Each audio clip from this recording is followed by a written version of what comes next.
Hello, Mark. I'm Jennifer from the Sophomore Speaking and Listening class. Today, and my student number is 7. Today, I will be reading Maysoon Zayid. I got 99 problems. Patsy is just one. Hello, Ted woman. What's up? Cheering. Not good enough. Hello, Ted woman. What is up? Loud cheering. My name is Maysoon Zayid, and I am not drunk, but the doctor who delivered me was. He cut my mom 6 different times in 6 different directions, suffocating poor little me in the process. As a result, I have cerebral palsy, which means I shake all the time. Look, it's exhausting. I'm like Shakira meets Muhammad Ali. Laughter. CP is not genetic. It's not a birth defect. You can't catch it. No one put a curse on my mother's uterus, and I didn't get it because my parents are first cousins, which they are. Laughter. It only happens from accidents, like what happened to me on my birthday.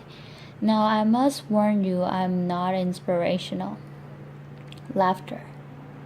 And I don't want anyone in this room to feel bad for me because at some point in your life you have dreamt of being disabled. Come on a journey with me.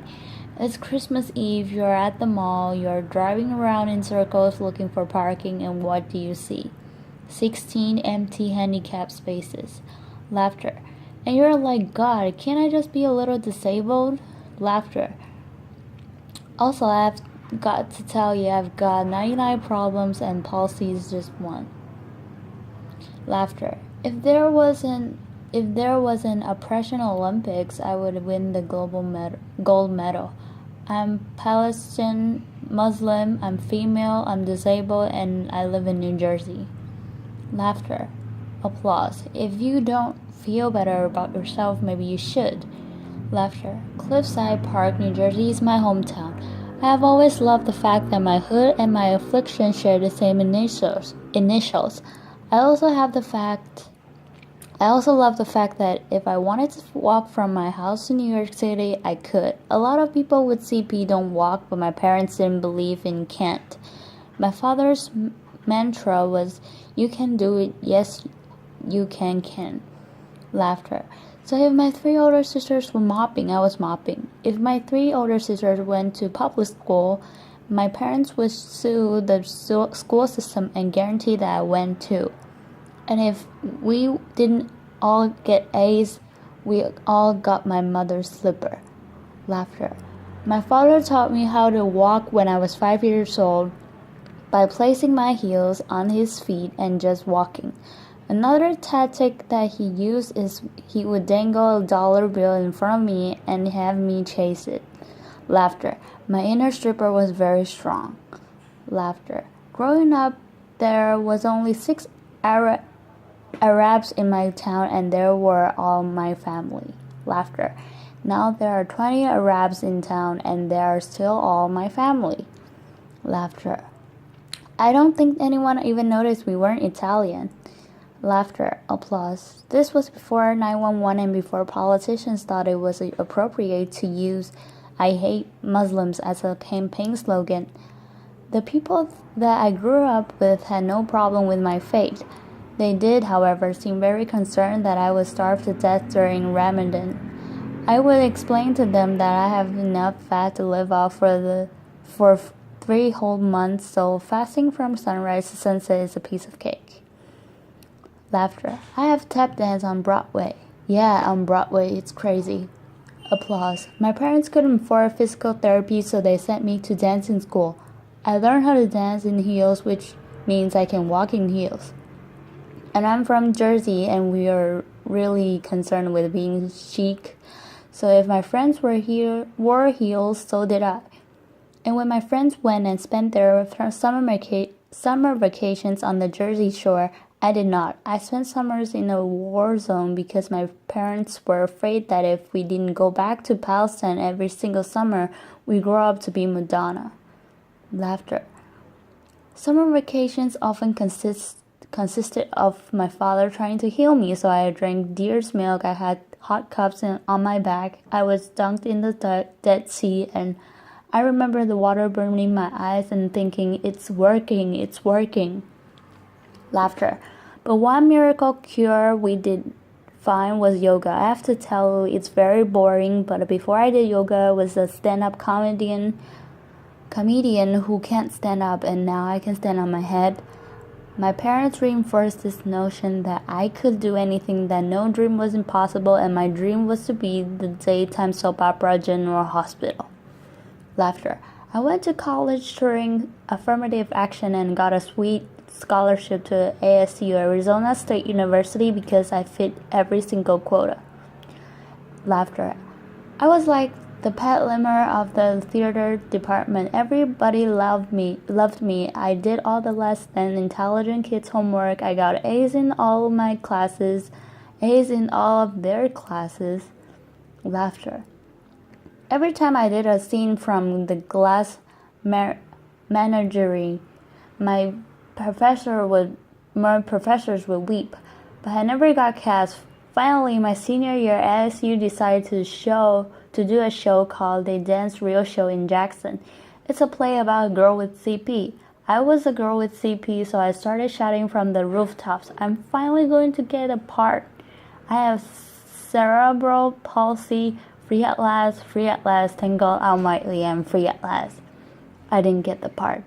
Laughter. Sherry Brown got the part. I went racing to the head of the theater department crying hysterically like someone shot my cat, to ask her why, and she said it was because they didn't think I could do this stunt.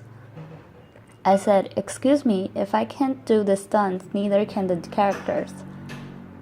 Laughter. Applause. This was a part that I was literally born to play. They gave it to a non-palsy actress. College was imitating life. Hollywood has a storied history of casting able-bodied actors to play disabled on screen. Upon graduating, I moved back home, and my first acting gig was as an extra on a daytime soap opera. My dream was coming true, and I knew that I would be promoted from diner to wacky best friend in no time. Laughter. But instead, I remained a glorified piece of furniture that you could only recognize from the back of my head, and it became clear to me that casting directors didn't hire fluffy, authentic, disabled actors. They only hired perfect people. But there were expectations to a rule. I grew up watching Whoopi Goldberg, Roseanne Barr, Ellen, and all of those women had one thing in common. They were comedians. So I became a comic. Laughter. Applause. My first gig was driving famous comics from New York City to shows in New Jersey, and I'll never forget the face of the first comic I've ever drove when he realized that he was speeding down the New Jersey Turnpike with a chick with CP driving him. Laughter. I've performed in clubs all over America, and I've also performed in Arabic in the Middle East, uncensored and uncovered. Laughter. Some people say I'm the first stand-up comic in the Arab world. I never like to claim first, but I do know that they had never heard that nasty little rumor that women aren't funny, and they find us hysterical. Laughter. In 2003, my brother from another mother and father, Dean Obadella, and I started the New York Arab American Comedy Festival, now in its 10th year. Our goal was to change the negative image of Arab Americans in media, while also reminding casting directors that South Asian and Arab are not synonymous. Laughter. Mainstreaming Arabs was much easier than conquering the challenge against the stigma against disability. My big break came in 2010. I was invited to be a guest on the cable news show Countdown with Keith Olbermann. I walk in looking like I was going to the prom, and they shuffle me into a studio and seat me in a spinning rolling chair. Laughter. So I look at the strange manager and I'm like, excuse me, can I have another chair? And she looked at me and she went 5, 4, 3, 2, and we were live, right? So I had to grip onto the anchor's text so I don't roll off the screen during the segment, and when the interview was over, I was livid. I had finally gotten my chance and I blew it, and I knew I would never get invited back. But not only did Mr. Olbermann invited me back, he made me a full-time contributor and he taped down my chair. Laughter, applause. One fun fact I learned while on the air with Keith Olbermann was that humans on the internet are scumbags. Laughter. People say children are cruel, but I was never made fun of as a child or an adult. Suddenly, my disability on the World Wide Web is fair game. I would look at clips online and see comments like, "Yo, why is she tweaking? Yo, is she retarded?" And my favorite, "Poor gummy mouse terrorist, what does she suffer from? We should really pray for her." One commenter even suggested that I add my disability to my credits. Screenwriter, comedian, Posey. Disability is as visual as race. If a wheelchair user can't play Beyonce, then Beyonce can't play a wheelchair user.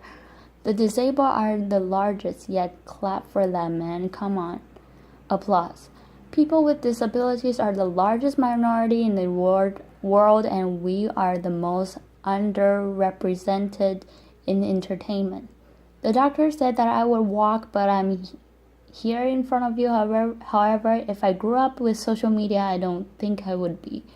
I hope that together we can create more positive images of disability in the media and in everyday life. Perhaps if there were more positive images, it would foster less hate on the internet. Or maybe not. Maybe it still takes a village to teach our children well. My crooked journey has taken me to some very spectacular places. I get to walk the red carpet flanked by soap diva Susan Lokshi and the iconic Roaring Arbus. I got to act in the movie with Adam Sandler and work with my idol, the amazing Dave Matthews.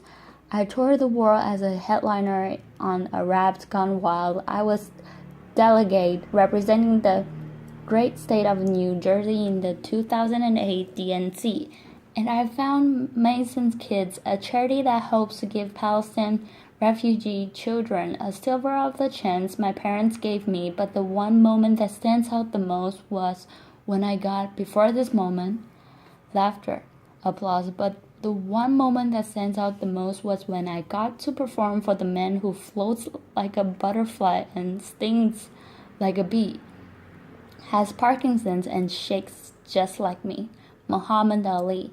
Applause, applause ends. It was the only time that my father ever saw me perform live, and I dedicated this talk to his memory. Allah Yarhamak Yaba. My name is Maysoon Zayid, and if I can, you can. Cheering, applause. Thank you.